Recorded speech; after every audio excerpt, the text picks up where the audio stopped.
this upcoming season, I sat Darius down and I explained to him, I was like, this is going to be your last year on the Cavs.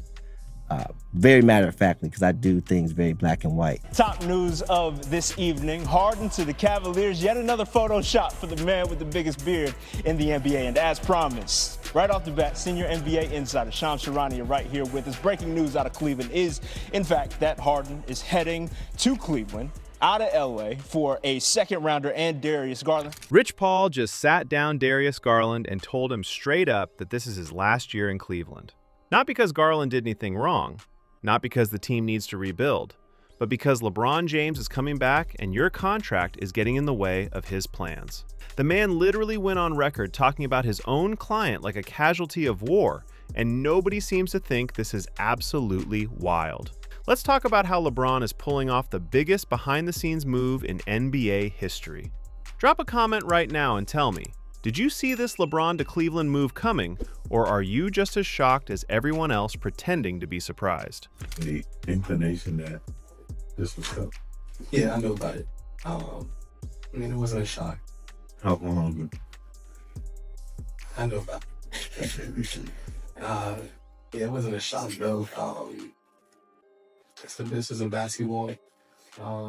Like I said earlier, Cleveland was great to me and my family, and I have the utmost respect for all those guys over there in that organization. I got a lot of love for everybody over there, but basketball is a business, and that's part of it. 7 years was a really long time, and it was great. And I'm glad I'm here now. It's a new journey, next chapter in my book. See where it's going to take me. But here's the part that really shows you how deep this goes. Rich Paul didn't just tell Garland. He went and had a conversation with Kobe Altman, the guy who runs the Cavaliers front office. He straight up told Cleveland's management, this is what it's going to be, and they apparently just nodded along. The hopes are that the team plays a great year, tries to contend, and then anything short of a championship run means there has to be a change because of redundancy on the roster. Translation? Garland is getting traded whether he likes it or not. And wouldn't you know it, the Cavaliers just happen to be able to flip him for James Harden. What a coincidence. LeBron needs a proven veteran who can handle the ball and create shots for his last run at a championship. And suddenly, Cleveland has exactly that player. Nothing suspicious here at all. We have some breaking news from the sports world. The owners of one of the sports' premier franchises are selling in what one source tells our team is about a $10 billion deal. Jeannie Buss and her family are giving up control of the NBA's Los Angeles Lakers after nearly 50 years at the helm. Her dad bought the Lakers for $67 million back then. And now the family is selling to Mark Walter. He is the majority owner of the LA Dodgers. But when Jeannie Buss sold the Lakers to Mark Walter, everything changed. There's a new sheriff in town, and that sheriff doesn't operate like the old Lakers regime. The Lakers are currently spending $52 million on a player who's essentially a statue at this point. There's no way a businessman like Mark Walter was going to keep paying that kind of money. So LeBron is stuck between a rock and a hard place. He can't get the extension he wants in LA, and the new ownership isn't interested in building around a 40-year-old player, no matter how legendary he is. This is for you, Cavalier fans. Welcome back to the land. From St. Vincent, St. Mary High School in Akron, Ohio, number 23, LeBron James! So what does LeBron do? He goes back home to Cleveland. And unfortunately for anyone signed to Clutch Sports, you're just a casualty of war in this whole operation. If there's a way for your contract to benefit LeBron James, you better believe you're getting traded. That's exactly what happened to Darius Garland, and Rich Paul talked about him like he was just a piece on a chessboard. Why would you want your agent talking about you like this? He's literally telling the world that you're redundant and need to be moved. That destroys your trade value and makes you look like damaged goods to other teams. But it doesn't matter because this isn't really about Darius Garland. It's about clearing space and acquiring assets for LeBron's return. 48 points in the last 25 for the Cavaliers. Cleveland! This is for you! Cavalier fans, welcome back to the land! From St. Vincent, St. Mary High School in Akron, Ohio, number 23, LeBron James!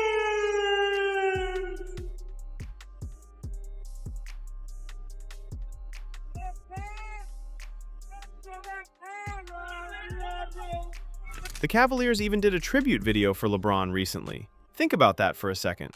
LeBron has been back to Cleveland 8 times since he left for the Lakers. 8 times. You don't need to do another tribute video. Everyone knows what he accomplished there. That tribute video was a signal. It was the organization's way of letting everyone know that something is happening behind the scenes. Obviously, there's a different energy in this building when the James family's here. We saw how the fans reacted to Bronny, and certainly this could be potentially LeBron's last game in this building. How would you characterize his impact on this city and franchise? Well, you could say something too. This is Donovan Mitchell city now. It's Donovan Mitchell city now. When he come back here, we're going to make sure that everybody root for him like they did for him. So this is his stuff. This is his city. There was no disrespect there. I didn't want to disrespect or step on nobody's toes. Like, that's one of the greatest players that ever played the game. Obviously, I was a Cavs fan growing up because of him, right? I didn't want to take away him, but I just wanted to get Don his flowers. That was my biggest goal in it. And if I offended anybody or anybody got mad about it, I'm sorry. I take personal responsibility, but I just want to give the man his flowers because we want to do the same thing that Bron and them did here. We want to do that with him as our leader. Players who are in the know versus players who aren't in the know is always obvious if you watch closely enough. Jalen Tyson clearly wasn't in the loop about any of this. You could see Donovan Mitchell trying to stop him from getting too excited during the tribute video. Like, hey man, chill, he's coming back next year, you dummy. The veterans know what's up. The young guys are still figuring it out. I don't know what the future holds for me, obviously, so I'm just trying to live in the moment and, like I said, I don't know if it's my last game here or not at this moment. Now that we know where LeBron is going next year, that creates some interesting questions for the Cavaliers roster. There's no way LeBron James can be on the floor with both Evan Mobley and Jarrett Allen. The spacing doesn't work. The skill sets overlap. Something has to give, and it's probably going to be Evan Mobley because he's on a max contract and has more trade value. Here's my warning to the NBA, and I'm dead serious about this. If Giannis Antetokounmpo somehow ends up in Cleveland, I'm done watching. I will cancel every subscription service. I will never watch another NBA game.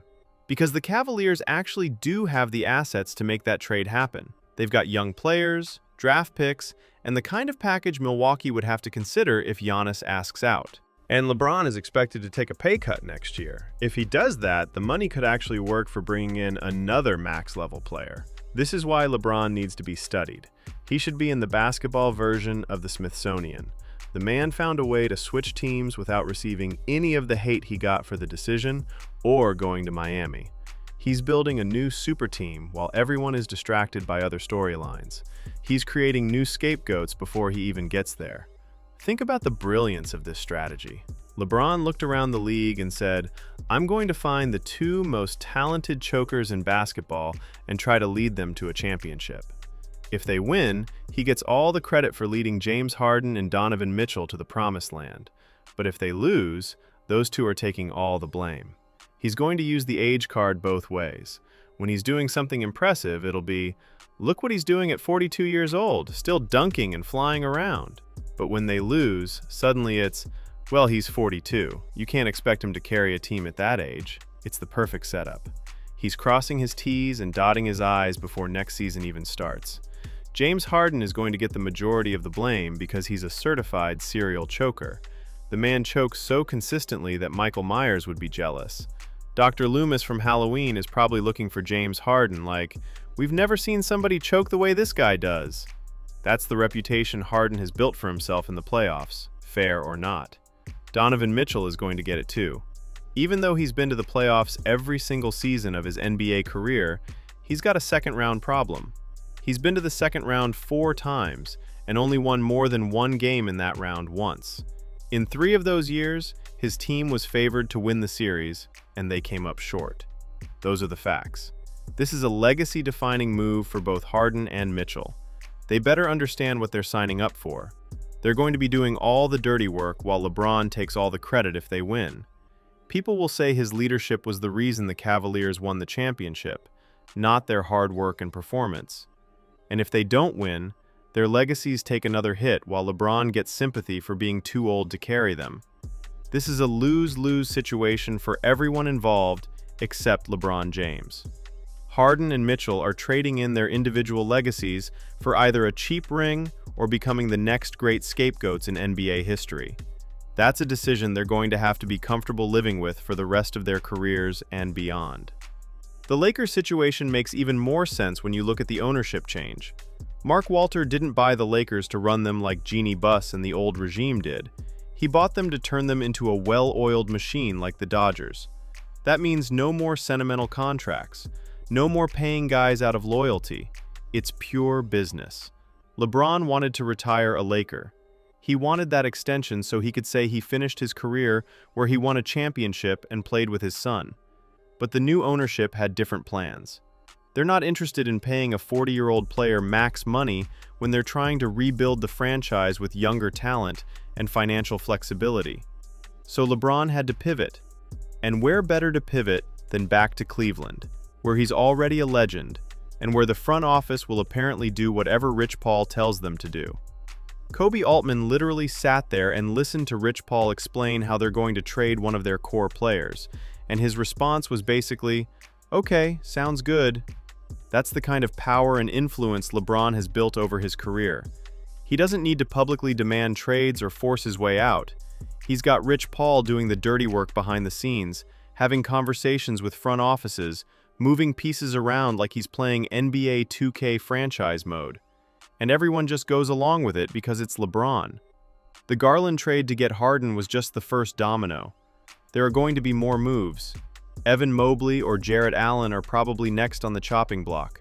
Maybe both of them. The Cavaliers are going to reshape their entire roster around what LeBron needs at this stage of his career. And if that means trading away young, promising players who are supposed to be the future of the franchise, so be it. This is textbook LeBron team building. Bring in veterans who can contribute right away. Sacrifice long-term sustainability for short-term championship windows. And make sure there are enough other stars around so that if things go wrong, you're not the only one taking heat. It worked in Miami. It worked in Cleveland the first time he came back. And he's trying to make it work one more time. The wild part is that people are acting surprised by this. We've seen this movie before, multiple times. LeBron has shown us exactly who he is and how he operates when it comes to building teams and controlling his career trajectory. But every time he does it, people act shocked like they didn't see it coming. The tribute video was the tell.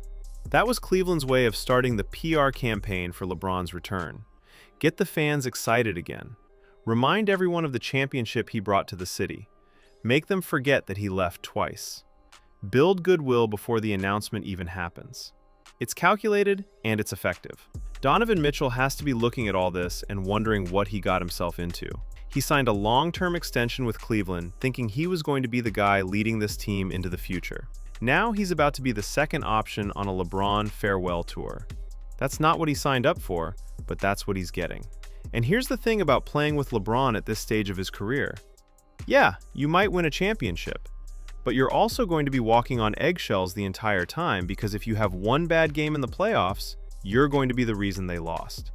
LeBron has perfected the art of deflecting blame onto his teammates while soaking up all the credit when things go well. So there you have it. LeBron is heading back to Cleveland, and he's bringing James Harden with him, while setting up Donovan Mitchell and whoever else to take the fall if things go wrong. Make sure you hit that like button and subscribe because you know you're getting nothing but truth on this channel. Let me know in the comments if you think this Cleveland super team actually works or if it's going to be another disaster.